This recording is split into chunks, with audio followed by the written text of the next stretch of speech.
नमस्कार प्यारे विद्यार्थियों। हम इससे पहले विज्ञान विषय में मानव पाचन तंत्र पढ़ रहे थे और मानव पाचन तंत्र में हमने उसका जो आमाशय तक का जो पार्ट है वो हमने पढ़ लिया है।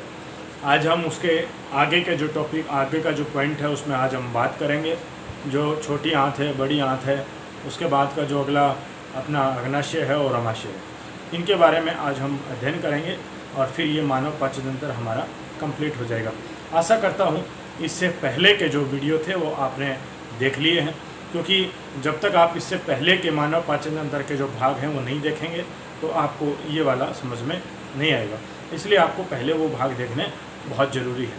ठीक है, इसके बाद हम अगली बात करें तो हम एक रीट के लिए, सबसे रीटेड सीटेड के लिए हम एक सबसे महत्वपूर्ण जो एक सब्जेक्ट है, एक हमारा एक सब्जेक्ट है मनोविज्ञान, वो उसकी भी हमने एक क्लास अभी डाल दी थी, आपने उसे खूब देखा है।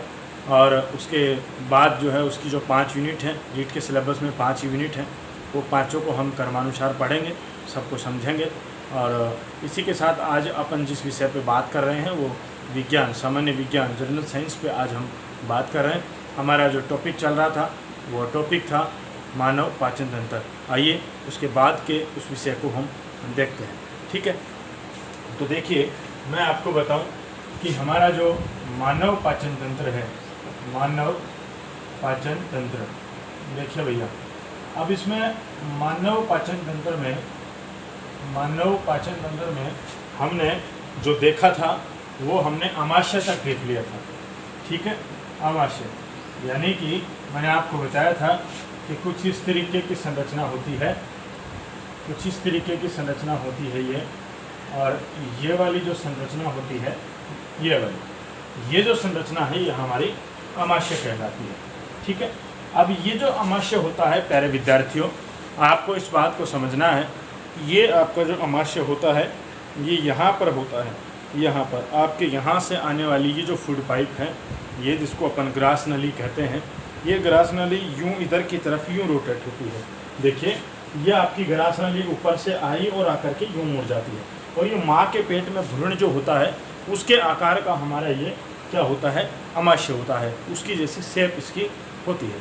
ठीक है, अब इसके बाद प्यारे विद्यार्थियों मैं आपको बताऊं कि यहाँ से ये जो डॉटेड लाइन है, इस डॉटेड लाइन से आपका ये रह गया आमाशय, और इस डॉटेड लाइन के जस्ट बाद शुरू होती है छोटी आंत।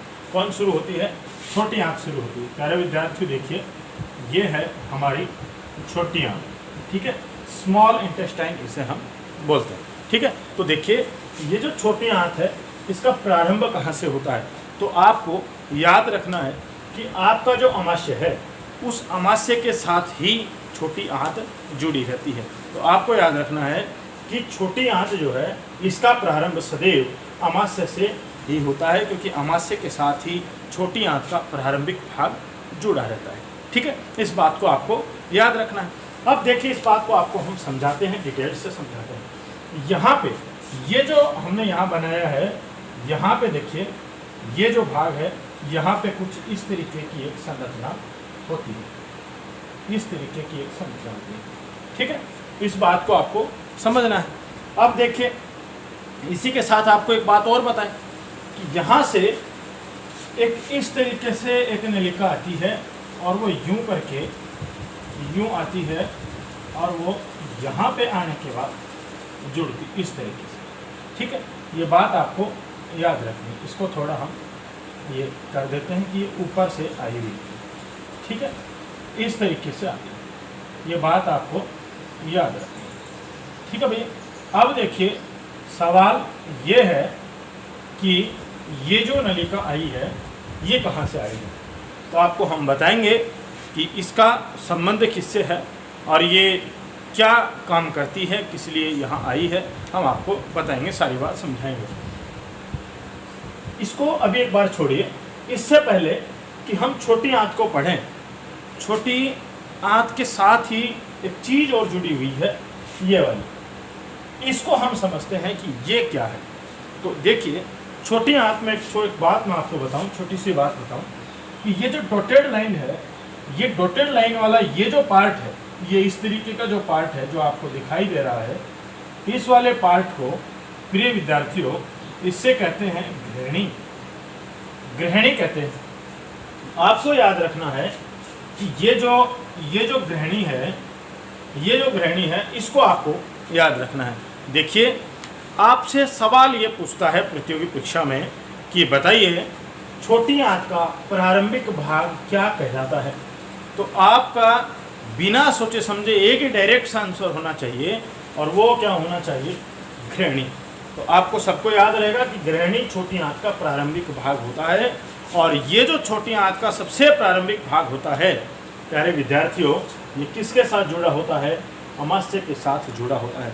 यानी आपसे प्रतियोगी परीक्षा में एक सवाल पूछता है कि बताइए अमाशय के साथ छोटी आंत का कौन सा भाग जुड़ा होता है। तो आपका डायरेक्ट आंसर आना चाहिए कि छोटी आंत के साथ अमाशय के साथ छोटी आंत का ग्रहणी नामक भाग जुड़ा होता है। ये सबसे पहला प्रश्न है छोटी आंत का, आपको याद रखना है। अब इसके बाद देखिए, इसी ग्रहणी में दो चीजें जुड़ी हुई हैं। एक तो ये वाला जो पार्ट है, इस वाले पार्ट को कहते हैं वैज्ञानिकों अग्नाशय। क्या कहते हैं? अग्नाशय। और एक ये जो नलिका जुड़ी हुई है, इस वाली नलिका को कहते हैं यकृत। क्या कहते हैं? यकृत व पित्त संयुक्त नलिका। संयुक्त नलिका। तो देखिए, इन दो बातों को समझिए। इसने बात बताई है कि अग्नाशय जुड़ा होता है। आपसे सवाल पूछेगा छोटी आंत के कौन से भाग के साथ अग्नाशय जुड़ा होता है। आप बिना सोचे समझे डायरेक्ट आंसर देंगे कि साहब ग्रहणी के साथ अग्नाशय जुड़ा होता है। आपसे सवाल पूछता है कि यकृत और पित्त की संयुक्त नलिका छोटी आंत के कौन से भाग के साथ जुड़ी होती है। आपका आंसर होगा कि साहब ये ग्रहणी के साथ जुड़ी हुई होती है। दोनों ही बातों को आपको याद रखना है। इसके बाद अगली बात यह है कि आखिर ये जो अग्नाशय है, जिसे अंग्रेजी में हम पेनक्रियाज कहते हैं, इस अग्नाशय को हमें जानना बहुत जरूरी है। तो अब हम एक बार छोटी आंत को पढ़ने से पहले किसको जानेंगे? अग्नाशय को। अब यहाँ अग्नाशय पहले इसलिए बता रहा हूँ क्योंकि अग्नाशय यहाँ क्या कार्रवाई करेगा और उसका संबंध डायरेक्ट छोटी आंत के ग्रहणी नामक भाग से है। और चूंकि हमारा भोजन जो है वो अभी यहाँ से आ ही रहा है और ये छोटी आंत में प्रवेश कर गया, लेकिन जैसे ये छोटी आंत में नीचे जाएगा उससे पहले इसका संबंध कहीं ना कहीं किसके साथ है? अग्नाशय के साथ। क्योंकि अग्नाशय जब कोई पार्ट यहाँ पे है, इसका मतलब कोई ना कोई काम वो कर रहा है, तो इसलिए इसको समझना बहुत जरूरी है। आइए पहले अग्नाशय को समझते हैं कि अग्नाशय का यहाँ क्या काम है। देखिए, अग्नाशय के संदर्भ में प्यारे विद्यार्थियों मैं आपको बताऊं तो आपको दो तरह की बातें याद रखनी है। देखिए, अब हम जब आपको मानव अंतःस्रावी तंत्र पढ़ाएंगे तो उसमें ग्लैंड्स का जिक्र हो, ठीक है। तो उनमें जो ग्लैंड्स का यानी कि ग्रंथियों का जो जिक्र होगा, उन ग्रंथियों के बारे में एक बार हम ससरी तौर पे यहाँ पे नजर डालते हैं। तो देखिए, तीन तरह की ग्रंथियाँ होती हैं। एक ग्रंथि होती है जिसे हम कहते हैं आपकी अंतःस्रावी ग्रंथि, ठीक है। एक होती है आपकी बाह्यस्रावी ग्रंथि और एक होती है मिश्रित ग्रंथि। यानी ग्रंथियों को तीन टाइप्स में उनको डिवाइड किया गया है। उनके अंदर उनकी विविधताओं के आधार पे उनमें अंतर छांटा गया है। तो उसमें से मैं आपको बताऊं प्यारे विद्यार्थियों कि अंतःस्रावी जो अपना उनका जो एंजाइम्स निकालती हैं और जो बाह्यस्रावी होती हैं वो अंतःस्रावी वो होती हैं जो हार्मोन्स का स्त्रावण करती हैं और बाह्यस्रावी वो होती हैं जो एंजाइम्स का स्त्रावण करती हैं और मिक्सचर ग्लैंड्स यानी मिश्रित ग्रंथि वो होती हैं जो हार्मोन्स और एंजाइम्स दोनों का ही स्त्रावण करती हैं। आपको दोनों ही बातों को समझना है, ठीक है। तो देखिए, अब अग्नाशय जैसे ही आया तो मैं आपको ये सब बातें क्यों बताने लगा, इस बात को आप समझिए। क्योंकि समझिए इस बात को कि अग्नाशय जो होता है ये अंतःस्रावी ग्रंथि का भी कार्य करता है और अग्नाशय जो होता है यह बाह्य स्रावी ग्रंथि का भी कार्य करता है।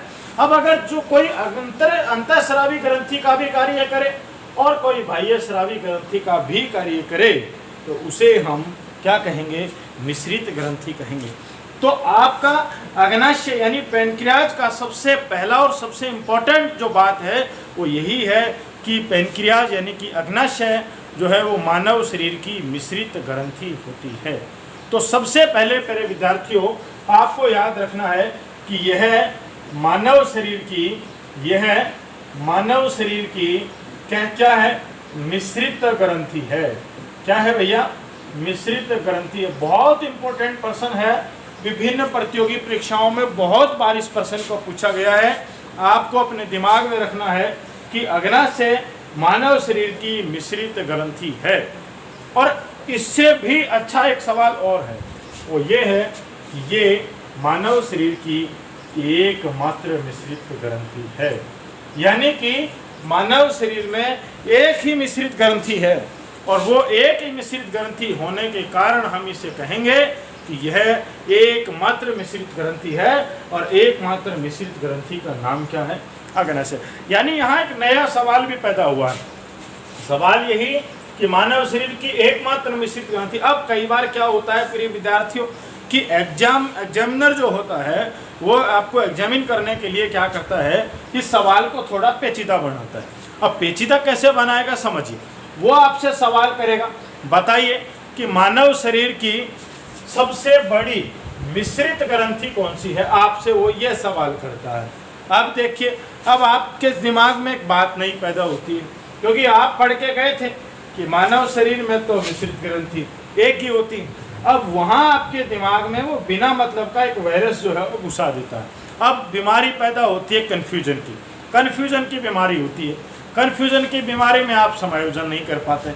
अब जब समायोजन नहीं होता तो उसके बाद रिजल्ट निकलता है। आपको अगर 100% कन्फर्म है तो आप उसे कर देते हैं, नहीं तो आप इस पर्सन को कर देते हैं गलत। तो याद रखना है कि वो एकमात्र है, तो फिर उसमें चाहे वो छोटी बोले और चाहे वो बड़ी बोले, आपका एक ही आंसर आना चाहिए कि मिश्रित ग्लैंड यानी मिक्सचर ग्लैंड की बात करेगा तो चाहे वो छोटी बोले चाहे बड़ी बोले, उसका एक ही नाम होगा, वो होगा अग्नाशय। ठीक है, समझ में आ जाए।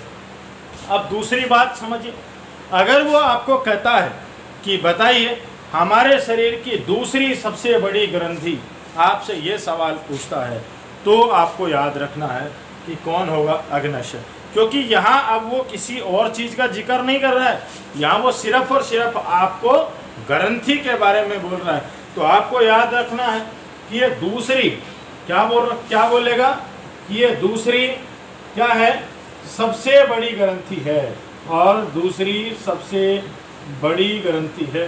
याद रखना प्रिय विद्यार्थियों कि पहले नंबर पे सबसे बड़ी जो ग्रंथि है वो हमारी होती है यकृत यानी कि लीवर। ठीक है, इस बात को आपको याद रखना है।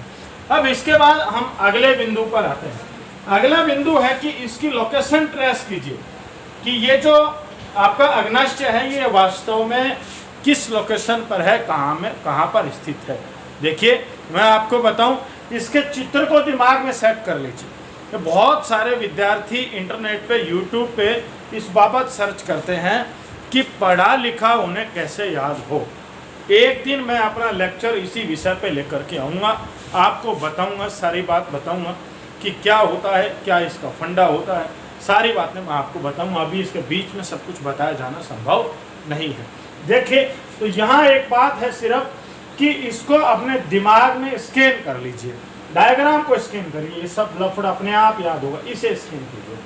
तो इसमें देखिए कि आपके अमाशय के नीचे और जुड़ी हुई किसके साथ है, छोटी आंत के साथ। और छोटी आंत का कौन सा भाग, ग्रहणी।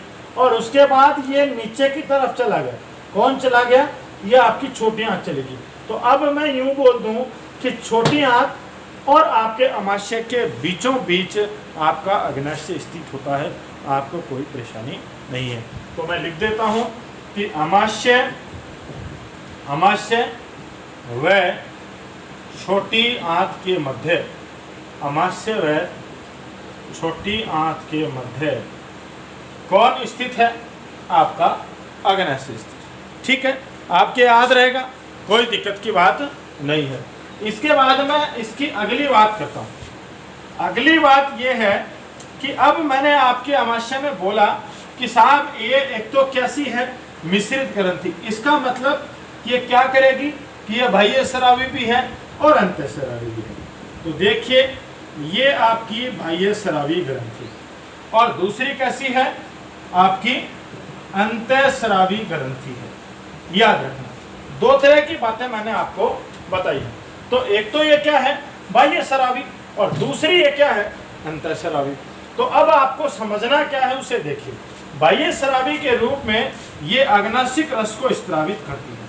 किसको भैया, अग्नाशिक रस, अग्नाशिक रस को स्त्रावित करती है। किसको करती है, अग्नाशिक रस को। अब ये जो अग्नाशिक रस है ये यहां से नए सवाल पैदा करता है। सवाल क्या पैदा करता है, एक तो सबसे पहला क्वेश्चन जो आपसे पूछेगा वो यही सवाल करेगा कि बताइए आपका जो अग्नाशय है वो बाह्य स्रावी ग्रंथि के रूप में कौन से रस का स्त्रावण करता है। तो आपको याद रखना है अग्नाशिक रस का। दूसरा सवाल यहाँ एक और है, और सवाल क्या है उसे मैं आपको बताता हूँ। वो सवाल ये है कि ये जो अग्नाशिक रस होता है प्रिय मित्रों, इस अग्नाशिक रस को पूर्ण पाचक रस कहते हैं। क्या कहते हैं, पूर्ण पाचक रस। अब आप कंफ्यूज होंगे। कंफ्यूज क्यों होंगे, क्योंकि जब हम कोशिका पढ़ रहे थे तो कोशिका में एक अंग था, और कोशिका में जो एक अंग था उस अंग में हमने एक बात जानी थी, और वो बात ये थी कि वहाँ पे एक पार्ट था और उस पार्ट को हमने पूर्ण पाचक थैला बोला था। कौन से अंग को बोला था हमने, लाइसोसोम को। ठीक है, उसे हमने क्या बोला था कि वो पूर्ण पाचक थैला होता है। और यहाँ मैंने थोड़ा सा डिफरेंट किया है, पूर्ण पाचक रस। तो आपके दिमाग में सवाल अभी यहीं आ जाना चाहिए कि पूर्ण पाचक रस का अगर जिक्र वो करता है तो आपको याद होना चाहिए कौन होगा, अग्नाशिक रस। अगर वो पूर्ण पाचक थैले का जिक्र करता है तो आपके दिमाग में एक बात आनी चाहिए कि ये बात अब वो कोशिका के अंगों की कर रहा है। बात समझ में आई, आपके दोनों के अंतर समझ में आए। देखिए उसे पूर्ण पाचक थैला क्यों कहते हैं, मैं पहले भी बता चुका कि वो कोशिका में वहाँ पे जितने भी अपशिष्ट पदार्थ होते हैं उन सबको वो पचित करने का कार्य करता है, यानी वो कुछ भी मिल जाए पचित कर देगा।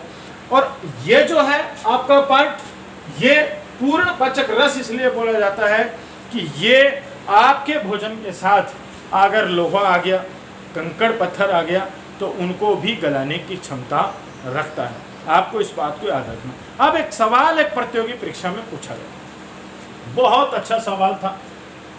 और सवाल ये था, उसने परीक्षा के प्रश्न में पूछा कि बताइए निम्नलिखित में से लोहे का अवशोषण निम्नलिखित में से कौन से भाग में होता है। सवाल ये पूछा गया, यानी वो उसके पाचन की बात कर रहा था। अब ये कहाँ होता है ये सवाल आपसे पूछा गया। अब उसने सामान्य सा ऑप्शन था, वो उसने दिया अग्नाशय, उसने दिया आपका अमाशय, उसने दिया आपकी गृहिणी, और उसने दिया आपकी बड़ी आंत। ये उसने आपको ऑप्शन दिया। अब देखिए सवाल को समझिए, उसकी प्रकृति को समझिए।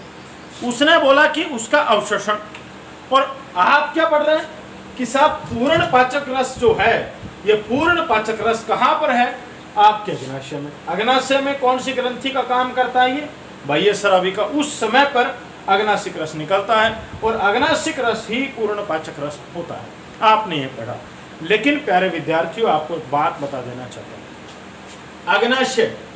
अग्नाशय सिर्फ और सिर्फ एक ग्रंथि है। क्या है, ग्रंथि। और ये ग्रंथि एंजाइम और हार्मोन स्त्रावित करने का काम करती, रिलीज करने का काम करती है। याद रखना, ये भोजन कभी भी इसके अंदर प्रवेश नहीं करता है। इस बात को याद रखना, कभी प्रवेश नहीं करेगा। कभी भी आपका खाया हुआ भोजन इस रास्ते से, यहाँ से घूमता हुआ आपके अग्नाशय में प्रवेश कभी नहीं करेगा। इसलिए याद रखना कि इसमें पाचन का कार्य नहीं होता है, उसमें भोजन नहीं जाता है। यह पूर्ण पाचक रस जो है, इस पूर्ण पाचक रस को आपकी जो अग्नाशय होता है, पेनक्रियाज होता है, वो यहाँ ला करके डालता है।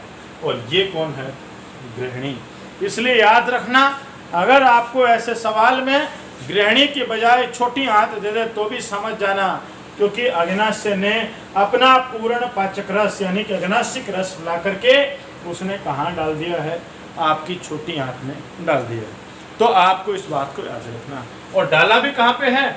गृहिणी में। तो दोनों तरह के सवाल आपके दिमाग में होने चाहिए। ठीक है, अब हम बात करते हैं कि भाई इसकी जो बाह्य स्रावी जो पार्ट था जिसमें अग्नाशिक रस निकलता था, इस अग्नाशिक रस को जो है पूर्ण पाचक रस कहा जाता है। अब सवाल हमारे सामने है, अंतःस्रावी ग्रंथि के रूप में ये क्या करता है? 3 प्रकार की सेल होती हैं, अल्फा, बीटा और गामा।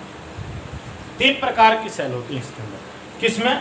आपकी जो कोशिका आपका जो अग्नाशय होता है, उस अग्नाशय में 3 प्रकार की सेल होती है।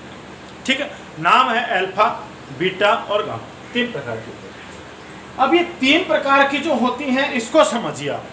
ये 3 प्रकार की सेल कहाँ होती हैं, क्या स्ट्रक्चर? देखिए, अब आपका जो अग्नाशय है, इस अग्नाशय में यूं संरचना होती है, अंदर की संरचना। ठीक है, अंदर की संरचना होती है, जिसको हमने माइटोकॉन्ड्रिया में वलय अथवा क्रिस्टी कहा था। सेम उसमें भी इसी तरह की स्ट्रक्चर थी। ठीक है, इस तरीके की स्ट्रक्चर। अब ये जो इस तरीके की जो स्ट्रक्चर होती है प्यारे विद्यार्थियों, इसे कहते हैं अंगुली नुमा संरचना। देखिए, यूं अंगुली नुमा संरचना होती है। किसकी बात कर रहा हूं? अग्नाशय की। यानी आपके अग्नाशय में अंदर अंगुली नुमा संरचना होती है। और ये जो अंगुली नुमा संरचना थी, इस अंगुली नुमा संरचना के बारे में सबसे पहले एक वैज्ञानिक था और उसका नाम था लैंगरहैंस। यानी आपके अग्नाशय में अंगुली नुमा संरचना को लैंगरहैंस नाम के वैज्ञानिक ने द्वीपिकाएं कहा था। क्या कहा था? द्वीपिकाएं।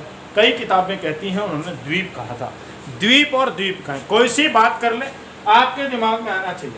तो लैंगरहैंस ने उन्हें क्या कहा? द्वीपिकाएं। क्या कहा भैया? द्वीपिकाएं। अब इसी से, इन्हीं के सम्मान स्वरूप लैंगरहैंस नाम के लैंगरहैंस जो साइंटिस्ट थे, उनके सम्मान स्वरूप इन्हें लैंगरहैंस की द्वीपिकाएं कहा गया। तो आपको ये बहुत इंपॉर्टेंट बात है, आपको याद रखना है। ये प्रश्न राजस्थान पुलिस में पूछा गया था कि बताइए अग्नाशय में अंगुली नुमा संरचना क्या कहलाती है।